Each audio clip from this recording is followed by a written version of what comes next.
Hi, I'm Beth Stapleton, Manager of Family and Community Partnerships for Harford County Public Schools. Welcome to the Parent Academy Real Talk on elementary education. With me today is Dr. Dyann Mack, who is our new Executive Director of School Instruction and Performance for elementary education. Thanks for being with me today. Thanks for inviting me. It's so great to have you here. And as a new leader for elementary education in the district, I'd love for our parents to hear a little bit more about you. I know you've been with us for a pretty long time.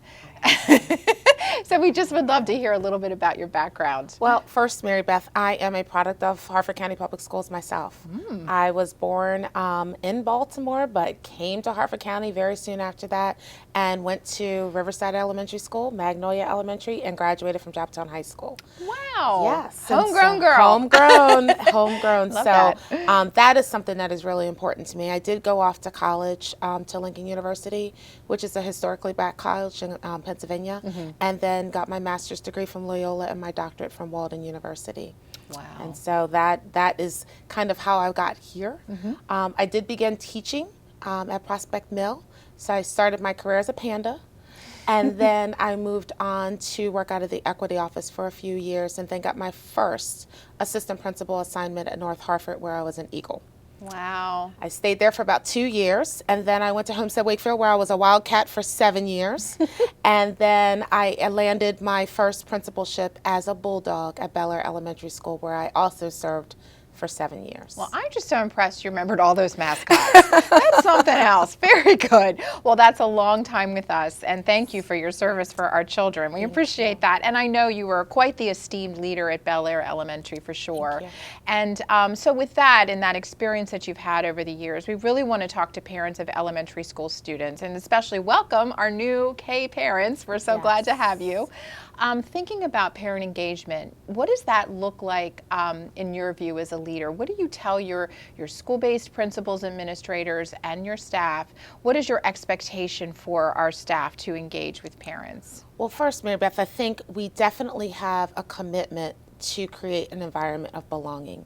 We want every single one of our families that come in to see themselves in the school. We want them to embrace the mascots, just as I told you, all of the mascots. That is the heartbeat of almost every elementary school I've ever been in. And so we really want our families to come into our schools and see themselves and see where they can be a part of what's going on. I think our other commitment as educators is to make sure that we are setting up our students for success. And so that we have levels of communication, that we're outreaching to parents, that we're providing opportunities for them to be included in our PTAs, that they're having opportunities to give input into our school improvement process, and just an opportunity for them to be involved in the activities that we have going on. And then I think our third commitment is recognizing our parents as the most valuable resource that they are. They are the very first teachers that our babies will ever see. And we don't want kindergarten or pre-K to come and them to stop teaching. We want them to partner with us and be a part of this educational journey, not just for elementary school, but all the way through their 12th grade experience. That's great. And when you talk to parents about partnering, that means supporting the homework. What are some things that you would suggest parents can do to support that learning? I think partnering is important. And so the very first thing you can do when you're partnering with someone is make sure we know what's the preferred mode of communication. A lot of our schools use Class Dojo. They might use email. They may use phone call. What's your preference? So I would challenge our parents to communicate to the school. My preference is that you call me if you have something you want to celebrate, or you call me if there's something that you want to talk about that's a concern. Class Dojo is always going to happen. You're always going to get the updates of Class Dojo, and that's great because that's the teacher's preferred method of communication. But I think it's important that our parents recognize that if email works best, tell the teacher. And then the teacher's able to adapt an email. If phone calls work best, make a request for that phone call. I think that it's important that our parents understand that there's a two-way communication stream and that they're providing input on that. The other piece that I would say is really important is that the parents are monitoring what's going on in the classroom academically and behaviorally with their child. as well as what's going on at home academically and behaviorally. And so how can parents do that? It all starts with, how was your day? How was your day? What made you feel good about your day today? What challenged you today? Have those conversations while you're having dinner, while you're doing snack, while you're doing chores, and just engage about the things that are on the tip of the iceberg for your young learner. The other thing that I would say is sit down and do homework with them, and ask questions when you don't know. Just like we're saying, the parents are a resource, the schools are a resource. So if the parent needs help with homework, or if the parent needs help with some behavioral tips for how to manage behaviors in the home, we want to partner together so that we're able to ensure success for that student both in school and out of school. And then I would say the third thing that we want the families to do is participate. When we do our family fun nights, come out. Let that be the night that mom and dad aren't cooking dinner or grandmom's not cooking dinner. Come out and enjoy those family fun nights, or come out for the gingerbread nights, or come out for the PTA meeting and be a part of the decision-making process for the school. But whatever they do, just do it in support of the work that we're doing for their little one each and every day. Well, that's great leadership, that's great guidance, and our parents need to know that they can feel comfortable reaching out to our staff. They shouldn't feel scared or shamed or anything else. That if you need help, call for help. We're here to help you, and that's the direction you're giving to your staff, to make sure that they're available to parents as needed. Absolutely. No, none of us can do it by themselves. Right. So it's really important that our families have a direct line to the school, and they feel comfortable asking the questions that they need to ask to support their child. And we'll be there at every turn to support and to guide and give that input along the way. Well, thank you so much for this information, and I'm sure it's going to be a great school year for everybody. Thank you. Welcome back. I'm here with Mr. Tom Smith, our new Director of Elementary School Instruction and Performance. Thanks for being here. Thank you for having me. And congratulations on the new job. Thank you very much. Very good. Well, we want to make sure our parents understand the new leadership in elementary education services, so it's great to have you.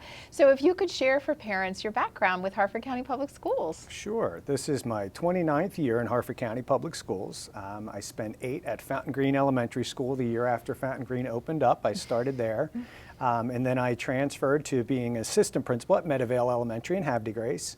I then became principal at Churchville Elementary School, and the last 11 years I've been at Youth Benefit Elementary School in Fallston. So when you started as a teacher, what grade were you teaching? I started at 5th grade, and I did that for 3 years, and then I did 3rd grade for 5 years. Wonderful. Yep. So you had lots of time with our older elementary school kids. I did. That's great. Did. So I enjoy getting into the primary grades now because I never had a chance to teach it. Oh, so, that's good. So you get to hang out with some kindergarten kids. I do. Love that. Always makes you smile. Oh, yes, they do. Yes, they do.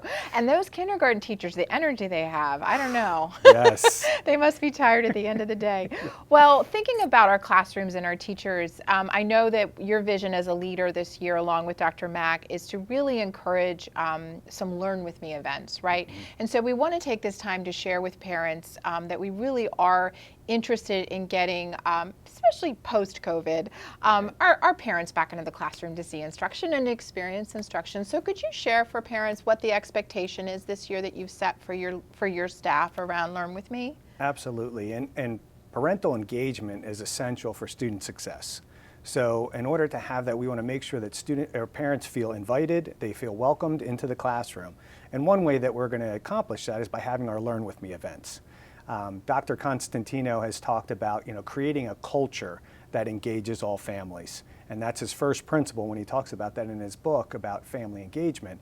And that's what we want to do from our system level. And then we also want schools to have individual activities that parents can be involved in. But our Learn With Me activities countywide, we're going to have at least 2 in every grade level. And we've allowed and given the schools the option of how they're going to set those up. But one is going to be in the classroom, and hopefully they can have both in the classroom. But again, space is limited. So that makes it very challenging. So, which is a good thing that a lot of parents want to attend or guardians want to attend those events. But we want to make sure that we're doing as much as we can to invite as many individuals and adults into our building. Great. So parents can expect to hear at some point from their principal and teacher when their opportunity will be, and then the parent will go into the classroom and perhaps be a part of the lesson with their child? Yes. So the first one is going to happen before the end of November. Okay. So they'll hear about that in every grade level across the system.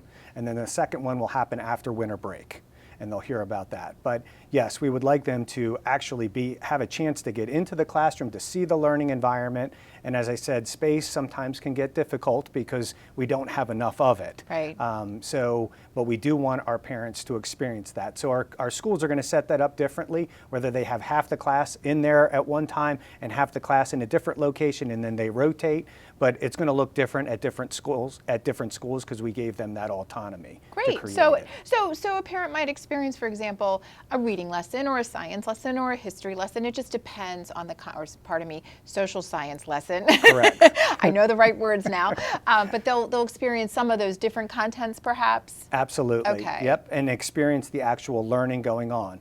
Students are also going to have a chance to share with parents what they have learned. So they'll see some of the end product, and students can explain to them what they did to get to that point. Wonderful. Well, I know our parents, we actually did a survey this spring, and one of the things that our parents asked is that they can be back in the classroom. So this is so great as a leader that you've set this vision for your staff and with Dr. Mack for your schools to be doing this. And this is going to be so well received by parents. So thank you so much for that. Yep, absolutely. And we really will hear about that before November. And then now for the spring event, that would happen perhaps before the end of the school year? Yes, so Okay. anytime after winter break to the spring, and most of our intermediate grades, 3, 4, and 5, they'll have it before testing season begins, course. which is right around March and goes all the way through April into early May. Okay. So they'll have it right around that time. But parents should start to hear something from their schools fairly soon, exactly when those events are for each grade level. Great. Well, thank Yep. you so much, Yep. Tom, for Ab- being here. absolutely. Congratulations on the Thank new you. job, and we're Thank so you. excited to see more of you out and about in the community. All right, thank you very good. much.